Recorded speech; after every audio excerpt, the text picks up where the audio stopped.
Accolade cordiale entre Volodymyr Zelensky et Donald Tusk. À Varsovie, le président ukrainien signe un accord de sécurité avec le Premier ministre polonais avant de s'envoler pour Washington. Un moyen pour Kiev d'envoyer un message aux dirigeants occidentaux qu'il rejoindra dans la capitale américaine pour le sommet de l'OTAN. J'attends des mesures concrètes.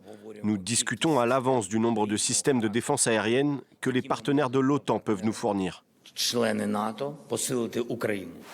Car l'Ukraine manque cruellement d'armement pour faire face aux frappes aériennes de l'armée russe. Volodymyr Zelensky demande depuis des mois une aide plus fournie au moment où son armée recule sur certains fronts. Il tentera également de faire avancer la candidature de son pays à l'OTAN.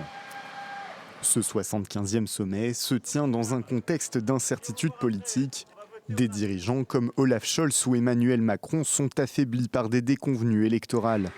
Aux États-Unis, membre le plus important de l'organisation, l'état de santé de Joe Biden fait également polémique. Mais la Maison-Blanche l'assure, les partenaires de Washington ne sont pas inquiets quant aux capacités du président américain. Vous sous-entendez qu'il aurait besoin d'être assuré sur le rôle moteur des États-Unis et l'engagement du président Biden, et je ne pense pas que ce soit le cas. Nous ne décelons aucun signe en ce sens, c'est même le contraire.